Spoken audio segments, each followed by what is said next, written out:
স্বাগত সমকাল লাইভে। দর্শক দেখতে পাচ্ছেন যে পূর্ব ঘোষিত স্বরাষ্ট্র মন্ত্রণালয় অভিমুখে যে শিক্ষার্থীদের যে গণপদযাত্রা সেটি কিন্তু পুলিশ এরই মধ্যে শিক্ষা ভবনের সামনে আটকে দিয়েছে এবং নারী শিক্ষার্থীদের সঙ্গে পুলিশের আমরা দেখতে পাচ্ছি বাক বিতণ্ডা হচ্ছে।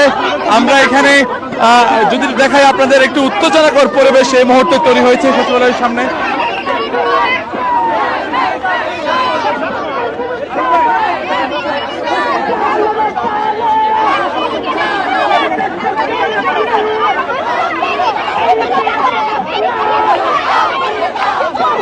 দর্শক জানিয়ে রাখি এখানে ব্যারিকেড দেওয়া হয়েছে, কিন্তু সেই ব্যারিকেড শিক্ষার্থীরা এর মধ্যে সরিয়ে নিল। পুলিশ এখনো দাঁড়িয়ে রয়েছেন এবং পুলিশদের সঙ্গে শিক্ষার্থীদের একটি ধস্তাধস্তি হচ্ছে, আমরা সেটিও দেখতে পাচ্ছি।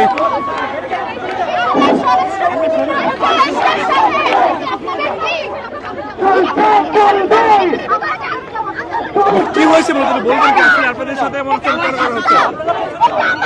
দেশ জুড়ে সামনে কি সবাই আপনারা শুনছেন যে কি ধরনের দর্শন কাণ্ড ঘটতেছে? আমরা 48 ঘন্টায় 17টা দর্শনের কথা শুনছি, এগুলো রিপোর্টেড, বাকিগুলো তো আমরা জানিই না।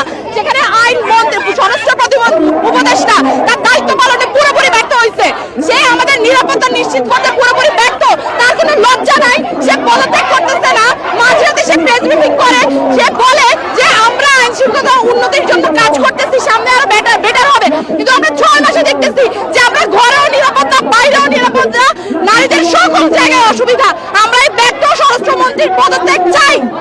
দর্শক আমরা কথা বলছিলাম একজন নারী শিক্ষার্থীর সঙ্গে, তারা বলছেন যে স্বরাষ্ট্র উপদেষ্টা এর মধ্যে তারা বলছেন যে তিনি তার কাজে কোনো ব্যর্থ হয়েছেন, তারা এমনটি বলছেন। এবং আরেকটি বিষয়ে জানিয়ে রাখি, সবকিছু মিলিয়ে এই মুহূর্তে সচিবালয়ের সামনে একটি শিক্ষার্থী এবং পুলিশের মধ্যে একটি মুখোমুখি অবস্থান রয়েছে এবং আমরা দেখতে পাচ্ছি সবকিছু মিলিয়ে একটি উত্তেজনাকর পরিবেশ এই মুহূর্তে সচিবালয়ের সামনে অর্থাৎ শিক্ষা ভবনের সামনে লক্ষ্য করছি আমরা। এবং পুলিশ রয়েছে, জলকামানও রাখা হয়েছে, যদিও এখনো জলকামান নিক্ষেপ করা হয়নি। শিক্ষার্থীরা এখানে ছড়িয়ে ছিটিয়ে রয়েছেন, আমরা আপনাদের দেখানোর চেষ্টা করছি। এবং তাদের হাতে নানা ধরনের প্লে কার্ড রয়েছে, ব্যানার রয়েছে। তারা সেই সময় অর্থাৎ কয়েকদিন ধরে দেশে চলমান যে নিপীড়ন, ধর্ষণ, তারা সেসব বিষয়ে দ্রুত সময়ের মধ্যে তারা এসবের বিচার চান এবং সেই সঙ্গে স্বরাষ্ট্র উপদেষ্টা জাহাঙ্গীর আলমের তারা পদত্যাগ দাবি করছেন। আমরা দেখতে পাচ্ছি এই মুহূর্তে এখানে অবস্থান করছেন।